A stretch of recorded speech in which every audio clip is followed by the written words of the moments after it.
Hello and welcome to another segment of Interviews That Matter. I'm your host Raj Mehta.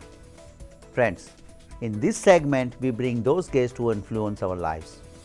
This includes elected officials, policy makers, heads of major organizations and other dignitaries. It is my sincere hope that the knowledge brought in by these guests will help our community. We are continuing with our CEO series with CEO Naveen Shah. Naveen Shah is a CEO of Navika Capital Group, which is about $300 million plus company, real estate company.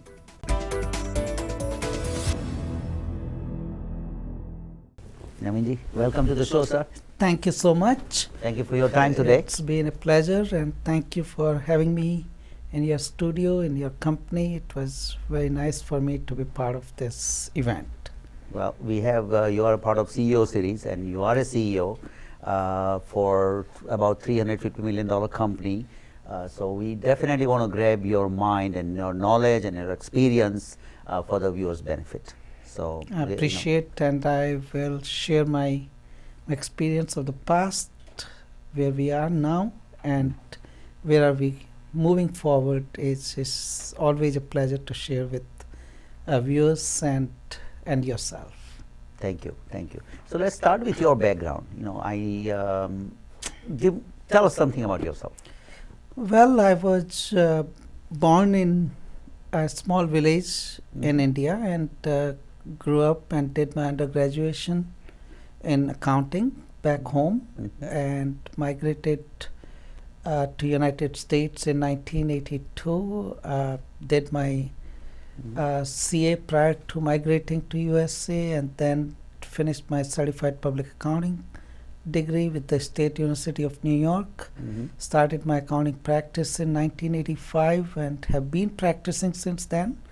That is still my core business, and at the same time started a commercial real estate and hospitality company back in 2005, which I've been successfully managing it as of now, with a lot of plans for the future. Tell us about that real estate company. What are the activities of that? Navika Capital Group, which I started back in 2005, had an objective to pull together the capital from many of family, friends, and business associates. We pulled large sum of capital and started investing that capital in commercial real estate properties and hospitality assets. What I mean by that is we started acquiring shopping centers, office buildings, multifamily, and limited and full service hotels. Our theme was always investing capital in cash flowing and income producing assets, because we do not have a team to develop the assets, so we thought that it would be a good start to invest capital in income producing and cash flow generating assets. And that is how we started our project, and we have been successfully managing it. Obviously, we have over 400 individuals and entities as our partners, and they have invested their capital. They are generating income out of the company, as well as company has been growing at a decent pace. You started the company, you said, right? That is correct. You are a entrepreneur CEO. I would define myself as an entrepreneur, because whenever I was having my accounting practice, I've always been advising my clients in their businesses, and giving them a lot of advice in financial and business planning. So I have always been involved with my client, and I've always thought in the direction that I should continue moving in the direction of having business, and eventually I made it success. Why did you choose the real estate?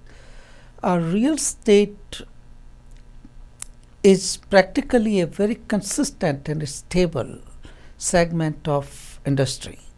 It goes through the cycle, but it eventually settles down and your capital by and large is well protected as against in any speculative or active businesses where your capital can multiply, at the same time your capital can sink.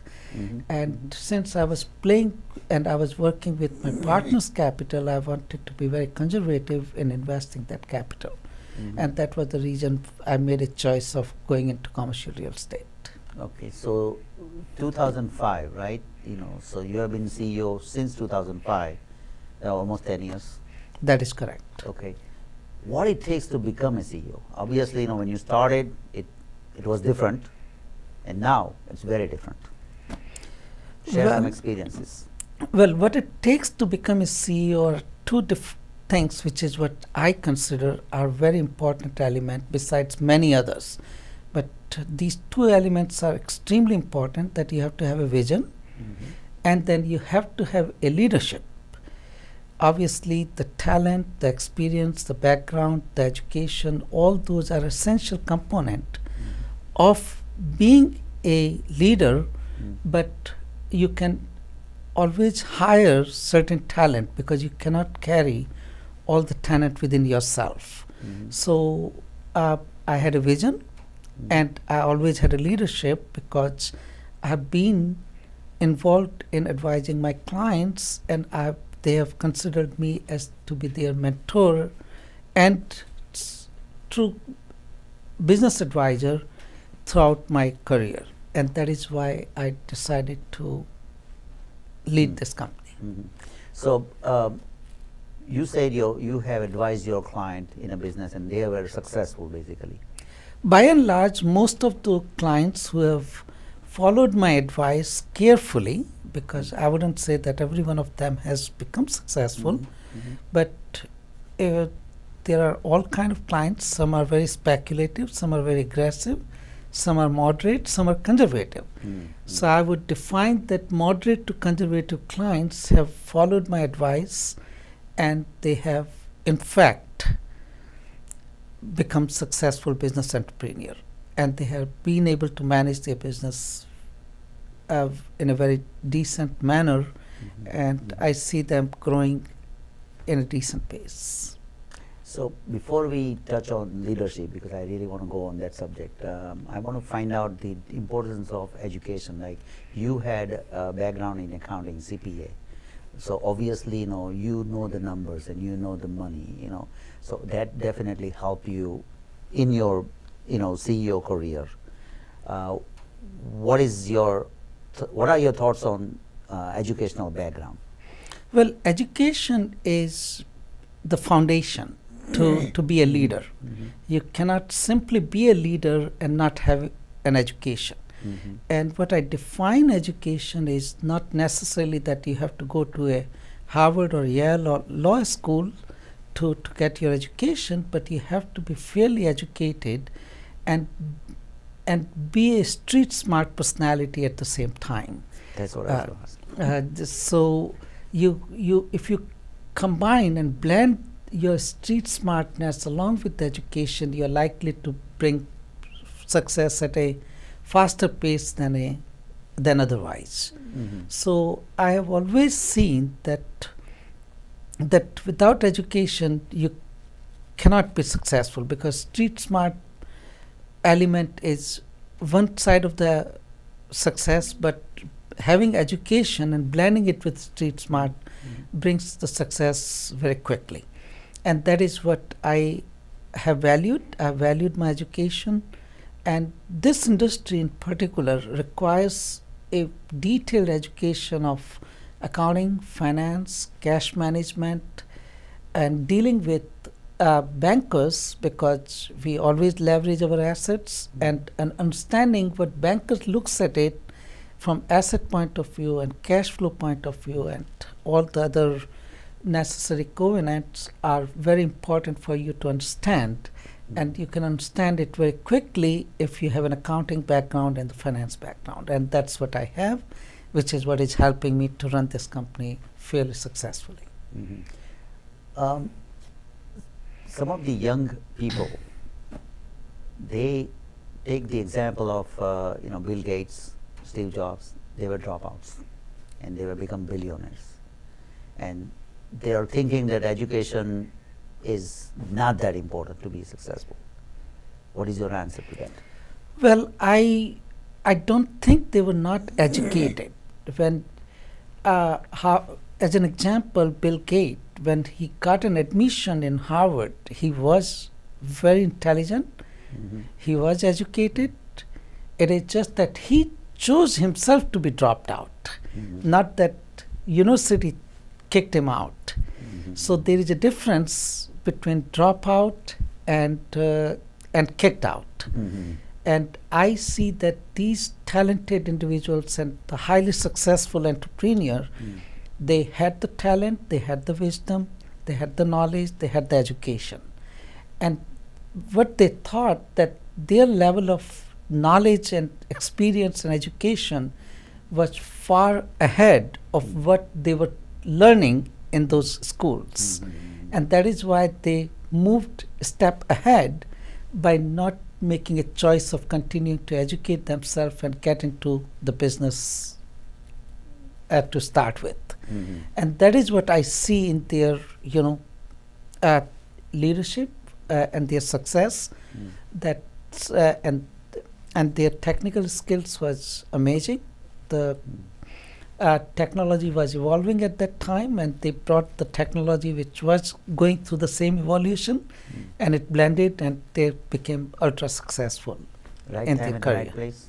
Right time at the right place. I would characterize that. How That about is luck? correct. I would lucks are always there. I wouldn't say that anyone is unlucky. I always consider that luck plays a role at all time, but you need to be able to learn to activate your luck, and the activation of luck is by way of smart working, intelligent application of the knowledge, and persuasiveness, and have the consistent approach and do not digress. Because once you start digressing yourself, the chances are that you're not going to be as successful as you would if you continue to remain focused in what you plan to do, what your vision is, where do you want to be. If any of our viewers or anyone who wants to, let's say, start a business and become a CEO, start a business, right? What are the key elements that one should be considering? Like, for example, I've seen many people who started the company because they were already working in that industry for 10, 15 years. Now they've got the knowledge, they know the landscape, they know the customers, and then they started the business. Other people have invented something and become a CEO. And as far as I know, that there are like few elements which are very important in successful business. Your business transition to a very successful business. Well, in order to be an entrepreneur, I define CEO as not just chief executive officer or the president of the company, but also an entrepreneur. Exactly. And that entrepreneur has to have certain basic skills and knowledge. There's no doubt in my mind about that. But besides that, he has to have a vision, and he has to have the skills of leadership as to how to lead in every situation what come across during the time he's operating and managing that business. And in brief, I would say that you need two major elements of being a successful entrepreneur or a CEO is the vision and the leadership. Let's talk about leadership. Define leadership. How do I tell myself leader? Well, leadership is a very simple term. I don't know how is it defined in Google or encyclopedia, but the skills to manage the situations and lead the company with all the challenges and opportunities what comes across the way, and be able to pass through that is defined as a leadership as far as I can define this leadership in my dictionary. Also convincing people. Well, convincing people is always an essential element, but make your case very compelling. Prove yourself that you're right. Prove yourself that what you're proposing or what you're doing or what you're getting involved in is the right course of action at the right time with the right people at the right place to achieve the goal of the business for which you are the leader is what I define the leadership. Business plan. Well, business plan is again a vision. You have to plan yourself as to what do you want to do in the industry you are getting leadership for. So business plan is a component of your vision, but not a vision by itself. Management is also a component. Managing people, managing product, managing customers, managing vendors, managing situations. They're all component of leadership, but they are not the leadership. Okay. I mean, I'm confused. They are component of leadership? That is correct. They are not leadership. They're just part of the leadership. That doesn't encompasses leadership in aggregate. Obviously, you do need to have those skills as part of your leadership skills, but that is not it to become a leader. That's what I mean. Let's talk about the finances. Obviously, every entrepreneur, without money, nothing happens. And if you don't have appropriate financing, then also chances of failure is higher. So, you being a CPA and you knowing the other side of the coin, like banks and all that, can you tell us a little bit more about how did you get a finances? You said you have partners, 400 partners, right? That is correct. Obviously, you were able to convince 400 people to put some money into that. That is correct. How do you start with that? And what do you look for when you start a business? Well, when you're talking about finance and capital, I always talk about two components of it, because finance is real capital, but along with the real capital, you also need human capital. So you need to have human capital and financial capital, and that is what is in totality known as capital. So while I was initially beginning my business plan, I always have to have my skin in the game, because before I can ask any of my friends or family a capital to be placed in, I need to put my capital in, and I need to put my human capital in, because nobody wants to invest capital in something in which you are going to be an absentee owner. Right. So what I did, that when I started this company, I invested my own capital to begin with, whatever I had, and I invested my human capital because I have decided to devote myself and dedicate myself and get involved into the business which I was starting. So with these elements, I decided to approach my friends and families and started raising capital. So we raised that capital, we started to blend these resources, and after blending these resources, I started the company. Of course, you have to have a very strong knowledge of finance and cash management, because if you are weak in it, either you have a replacement of yours who can substitute these talent, or you have to have that talent. Initially, obviously, you want to keep your overheads at its lower level. So, and I had those talent. So I combined my financial capital with my human capital, and got into it.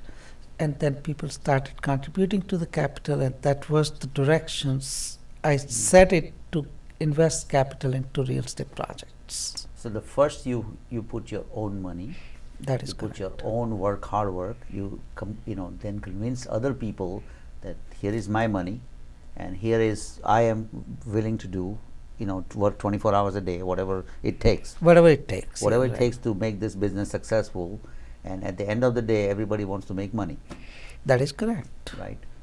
And but your prior relationship also would have kind of, you already had built your reputation, and that also would have helped, because you said you were CPA and you were helping other companies and advising their businesses, right? That is correct. Anytime you seek a capital from anyone, obviously we have not gone into a capital market where systematic capital introduction is done through the investment bankers and underwriters. I had no underwriter, I had no investment banker. I was the investment banker, I was the underwriter. So apparently the relationship that I had with my friends and families and business associates during the time I developed when I was doing my accounting practice did help me to raise that capital at a much faster pace, Right. and with very little pain I had to go through to be able to convince my partners that, look, this is the right product, this is the right time, this is the right place, and I'm going to be dedicating myself into this business. So I'll make sure that my capital comes towards the tail end of it. Your capital is a senior capital, my capital is the most junior capital, and that brought the confidence in my investors and partners' mind that if I'm investing capital, there has to be something. And obviously they were independently convinced that this line is the line which is not going to make fortune, but it is not going to make us lose capital. And that's how I started this, and I keep this momentum going. We are still raising capital. Still raising capital. Yeah, because obviously still there's a lot of room to grow. That is correct. Right. No, it is not that. I think I'm in the final stage of my capital raising plan. We have about $400 million of new acquisitions in the pipeline, and I have contracted these agreements. I have found the sources to deploy the capital of my friends and myself and my families and business associates. So this is going to bring our company beyond $1 billion in asset value. And once we have that asset value and the cash flow, we plan to seek capital market to continue building up the momentum and have partners capital liquid, at the same time open up the channels of new capital from the Wall Street, rather than continue to seek capital from friends and families. Since you are a CPA, I really want to understand or talk more about the finances, because I think obviously anyone who starts a business, whether selling products or services, the finances becomes important, right? Friends and family, obviously you can go to your aunt and uncle and they may have it, they may not have it, they may not have enough money, then you have to seek more money in order to grow, because with the growth comes, obviously it takes money to grow. Tell us this little bit in more detail about the stages of different way to get money. I understand your question. Raising capital is the most complex task, and how to simplify that task is again an art of managing business and managing growth. We aim to continue to grow, and we continue to seek capital. Of course, I'll be a little generic in telling you down the road as to how to seek capital at what stage. So stage one is when you seek capital, you put your own capital and seek capital from friends and families. As your growth momentum continue to build up, you learn to leverage your capital by borrowing money from the financial institutions. When you continue to grow and you do not want to over leverage, because leveraging technique is a very special technique. You simply do not want to over leverage your capital, because if in case the economy does not support your business, and if you're over leveraged, you could definitely be washed away very quickly. So leveraging your capital is second way to raise the capital, but that's not the ultimate way. After your growth momentum to continue to build up. Let me understand the leveraging part. Can you define a little bit more? Yeah, the leveraging capital is seeking capital from financial institutions such as banks and asset-based lender. Okay. Provides you certain multiples of your own investment. So let's take an example. If you have invested $1 million of your own capital, by and large, lenders give you $3 million of their capital as a senior capital providers. So you can build up the assets of $4 million with $1 million of your own capital. And you continue to revolve those assets and generate profits. You pay interest on $3 million, and then whatever is left over is return on your own equity. So if you have a very good business model where you think that leveraging capital would make good sense, then I always recommend that you should leverage your capital, because capital is very cheap in the capital market. If you can earn certain rate of return on your assets, then and if the cost of capital is much lower than the rate of return, what you will have it from your assets subject to ordinary business risk, I always recommend that you should leverage it. And these lenders are very savvy lenders. They understand your business. They do a complete analysis. So before they give their capital, they have always been analyzing your business model in greater detail and understand the economic and business and financial risk before they give their capital. So they are not going to let you leverage or over leverage beyond what they think you would be able to manage it in the economic uncertain environment.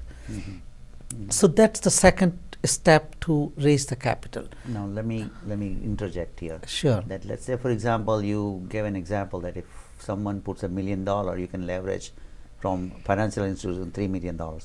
But that $3 million financial institution must have a collateral for that. Definitely, you are buying an asset. Okay, You're not investing, you're not borrowing money just to put it in the bank. You're certainly investing your capital and lender's capital to build up an asset.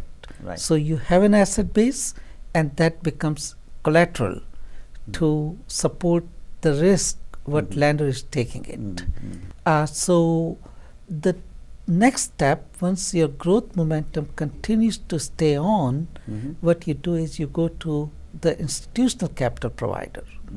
There are many institutions who invest their equity into your businesses. And if you cannot raise enough capital what you needed to maintain your growth momentum, what you do is you approach institutional capital providers to see if they would be interested in putting their capital into your business, understanding the risk and reward associated with your business. And institutional capital providers are venture capitalists, private equity, and the institution itself. They love to invest capital, and there's plenty of capital out there. If you have a great business model, the capital is not in scarcity anymore. But the business model has to support the risk and the reward. So that's another. The ultimate way to continue to raise the capital and maintain the momentum of your growth and have the infinite growth plan, you need to go to the capital market. You want to keep your partner's capital liquid or investor's capital liquid by investing institutional capital, or by having an investment of lenders, or having an investment or capital of your friends and families, does not make your company liquid, because there is no trading of the stock holding what they have it in your company. So the ultimate way, what I find is the way to seek the capital and at the same time give the liberty to those investors to cash out their investment is by going into the capital market. And the process is not too complex, it is not simple either. Obviously it requires registration of your company in the capital market with lot of business plans. There are underwriters who get involved, there are investment bankers who get involved.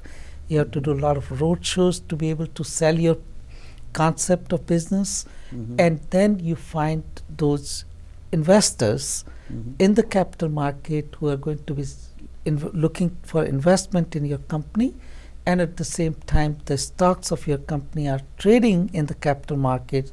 So if and when they want to cash out their capital gain, or if and when they think that the risk is somewhat elevated, then they can exit from their investment portfolio.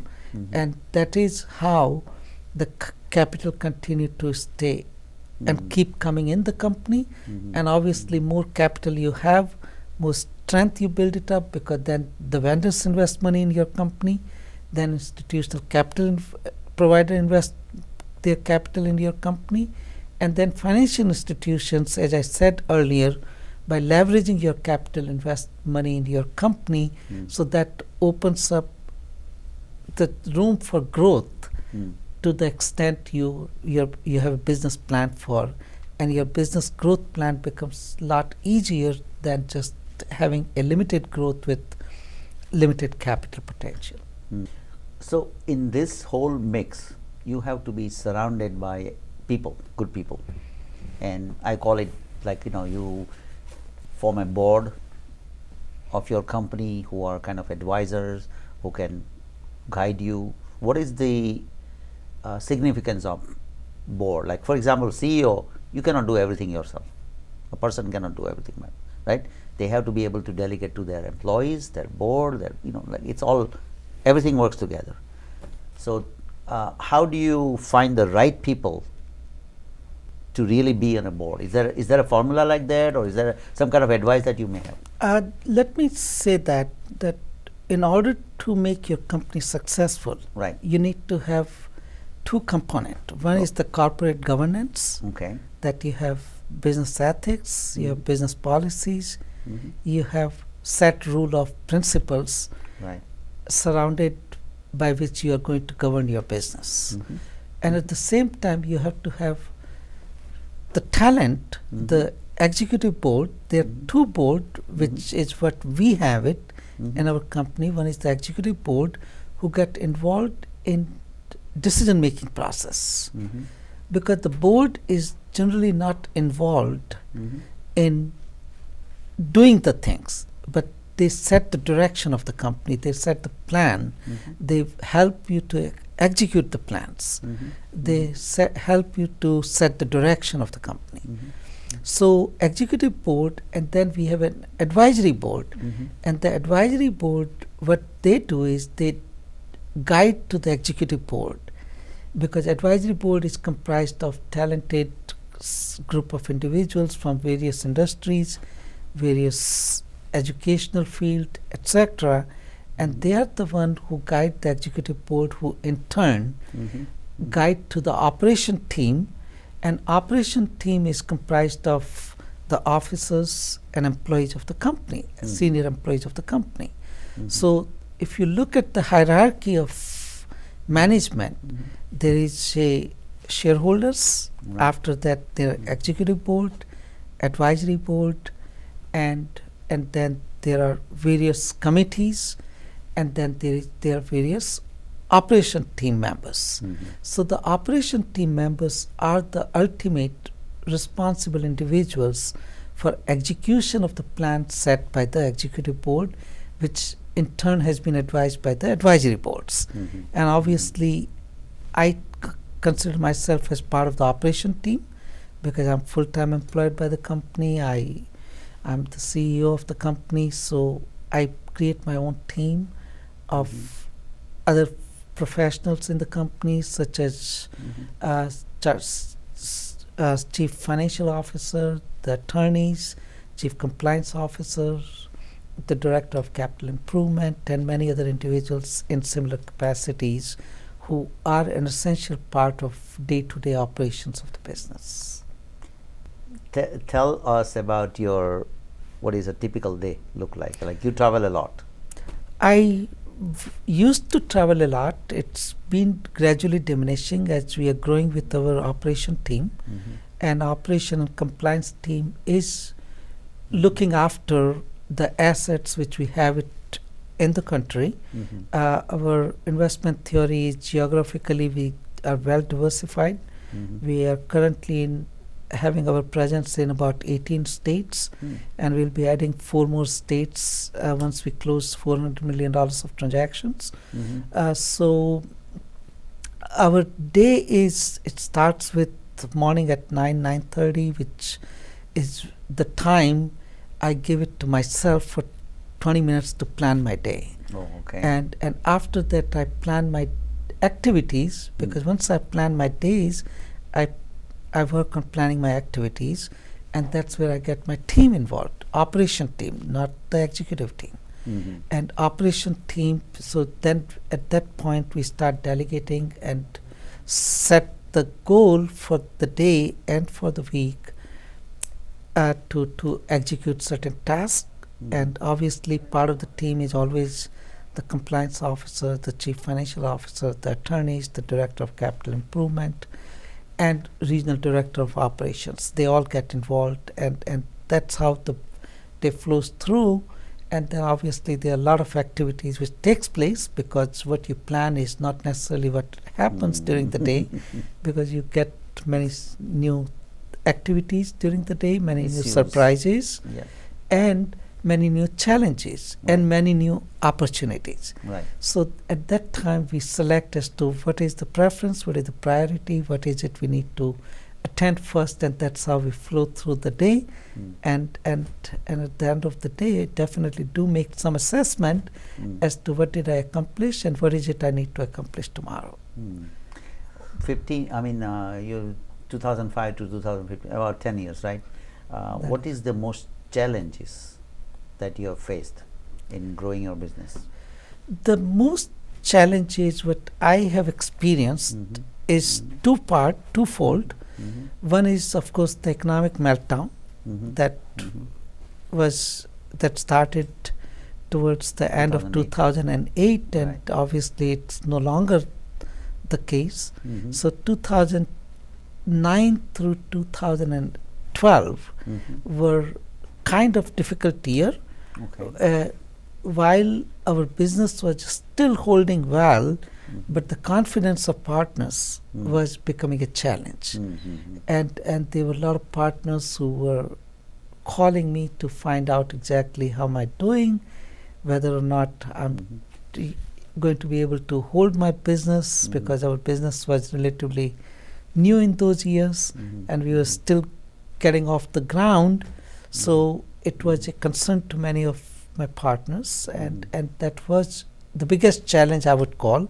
I was not as much concerned about the business as I was concerned about the confidence of my partners. And thankfully so, I was able to manage the relationship. Obviously, we had few partners who said that, look, they are not comfortable. They wanted their capital back, and I was happily giving their capital back, and that was helping me to strengthen the confidence what was not there in remaining partners.